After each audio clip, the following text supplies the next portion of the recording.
What if the most honest truth about Lionel Messi at 38 didn't come from journalists, fans, or statistics, but from the man who saw everything from the inside? Sergio Busquets has finally broken his silence, and what he admits puts a brutal question on the table.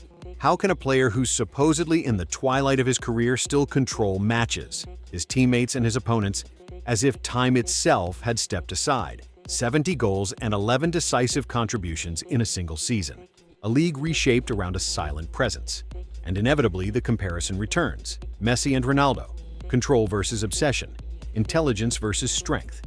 Before we go any further, hit like on the video, subscribe to the Golden Lens channel, and tell us this. Are we witnessing the most unnatural peak football has ever seen? To understand why Sergio Busquets felt the need to speak, you have to pull on the thread of the story. Busquets isn't a showman. Throughout his career at Barcelona, he was the quiet structure behind Messi's genius, the player who understood space before it even existed and danger before it appeared. He also lived through the fiercest years of the Messi-Ronaldo rivalry, standing at the heart of battles that defined an entire era of football. Today, in the MLS, he's witnessing something he never thought he'd see again. Lionel Messi is 38 years old, an age when most legends manage their minutes, pick their moments, and slowly fade into the collective memory. But instead of that, Messi racked up 71 direct goal contributions in a single season, a number that puts him ahead of players like Mbappe and Kane, who are supposed to be in their physical prime. In the playoffs, he was involved in 15 goals in just 6 matches, dismantling defensive game plans before they even had time to adjust. Inter Miami didn't just win games, the team was reorganized around him, around Messi, and that's where the question becomes inevitable. If this is decline, what exactly is Busquets seeing on the field that's forcing him to admit the truth now? The moment didn't come after a spectacular goal or a viral dribble. It came in the silence, the kind of silence only players feel on the pitch. Busquets later hinted it was during the playoffs, when opponents gave everything they had against Inter Miami, pressing higher, fouling earlier, trying to suffocate the game before Messi could even breathe. And still, nothing worked. Defenders ran more than ever, midfielders doubled their effort, but the match slipped away from them anyway, slowly and inevitably. In one particular game, after Messi had already been involved in 4 decisive actions, an opposing coach admitted his team felt like it was always 1 second late, not because it was slow, but because Messi had already decided what was going to happen next. Busquets saw it clearly. He wasn't watching a player fighting against age. He was watching a player who no longer needed to fight at all. Messi wasn't beating opponents with acceleration anymore. He was removing them from the equation before they even arrived. That's what unsettled Busquets. He had played with Messi at his physical peak, when the dribbles were explosive and the pace was relentless. But what he was seeing now was different, more efficient, more surgical. A version of Messi that saved energy not by resting, but by controlling time itself. Every touch slowed the game down for his teammates and sped it up for his opponents. And it was in that moment that Busquets understood something disturbing, that at 38, Messi wasn't surviving football. He was simplifying it. And when football becomes simple for one man while it stays chaotic for everyone else, silence stops being the same. When Sergio Busquets finally spoke, his words were calm, almost restrained. But that's exactly what made them unsettling. He explained that playing with Messi at that age feels different from anything he'd experienced before.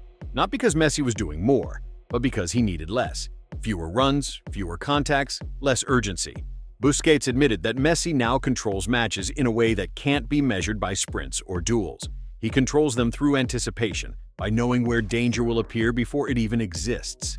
And here, the comparison with Cristiano Ronaldo inevitably resurfaces. Busquets never framed it as a rivalry, but the contrast was impossible to ignore. Ronaldo, as Marcelo once described him, was obsessed with outdoing himself every single day. Goals demanded effort, repetition, confrontation.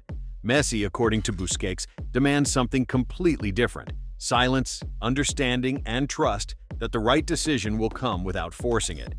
Busquets hinted that when Messi drops deeper to receive the ball, the entire structure of the opposing team bends. Defenders hesitate, midfielders freeze between pressing and covering. The game slows down for Messi and speeds up for everyone else. And that, Busquets suggested, explains why age hasn't caught up to him. Messi no longer depends on physical superiority. He depends on inevitability. This confession changes the way we interpret the numbers. 70 goals and 11 decisive contributions are not the result of dominating through intensity. They're the result of dominating through clarity. This isn't a footballer fighting time. It's a footballer stepping outside of it. And that raises a dangerous question for the Messi-Ronaldo debate. If Ronaldo represents the ultimate triumph of willpower and physical obsession, what happens when football bows to intelligence alone? What happens when a player no longer needs to win battles because he's already won the war before the ball even moves? Within the long arc of football history, Busquets' confession weighs more than a simple compliment. It sounds like a verdict. For nearly 2 decades, the Messi-Ronaldo rivalry was defined by numbers chasing each other relentlessly. One scored 2, the other answered with 3. One lifted a trophy, the other raised the bar even higher. Marcelo summed it up perfectly when he admitted that every time Messi did something extraordinary, Cristiano reacted as if he'd been personally challenged, obsessed with surpassing him. That rivalry was built on confrontation, on visible effort, on constant escalation. But what Busquets describes today belongs to another chapter. Messi, at 38, isn't chasing anyone anymore. He isn't responding, he dictates. And while Ronaldo's greatness was always forged through effort and repetition, Messi's current dominance feels almost unsettling because it lacks visible resistance. Coaches talk about specific plans, assigning 2 or 3 players to the same zone, only to realize Messi has already moved the game somewhere else. One opposing coach later admitted his team didn't lose because of mistakes, but because it faced a force it couldn't contain. This is where Busquets' words collide with history. Football has seen powerful players, it has seen tireless goal scorers, but it rarely sees a player whose influence grows as his body slows down. Messi's 71 decisive contributions aren't just a statistical anomaly. They're proof of a transformation. The rivalry with Ronaldo originally asked the question of who was better. Busquets' testimony asks another: what happens when greatness evolves instead of declining? And suddenly, the debate shifts. No longer between 2 players, but between 2 philosophies of football. One that conquers through physical supremacy, and another that dismantles through understanding. One that resists time, and another that seems to make time itself insignificant. Busquets' confession doesn't stop at Messi. It extends to an entire league that suddenly finds itself exposed. The MLS was once described as a place where legends came to slow down, to enjoy football without pressure. Messi turned it into something else, a laboratory where limits are tested and then quietly destroyed. Stadiums fill up earlier, opponents age faster. Young defenders talk about playing Inter Miami as if it were a final exam they were never prepared for. One coach admitted that facing Messi felt like playing a game of chess where the other side already knew the final move. What's disturbing isn't that Messi dominates, it's how little the game seems to demand from him for him to do it. He walks, watches, waits, and when the moment arrives, the match collapses under his decision. Busquets hints that this is what shocks players the most. There's no warning, no build-up, no visible struggle, just one action that ends the discussion. In Europe, defenders had grown used to the chaos of Messi's dribbles. In the MLS, they're learning to fear something quieter, his timing. And that raises an even bigger question. If Messi can produce this level of influence at 38 in the MLS, what does that say? About the traditional hierarchy of leagues? Is it proof that football intelligence can transcend context, pace, and geography? Or is he such an extreme exception that no structure can contain him? And then there's the future. The 2026 World Cup looms in the background like a shadow. Busquets knows what it means to share a final stage with legends. He understands that careers aren't defined by how they begin, but by the way they refuse to end. Messi isn't chasing one last miracle. He's building something slower, colder, and perhaps more unsettling. A form of greatness that doesn't burn out, but settles in. And that leaves us with the most uncomfortable thought of all.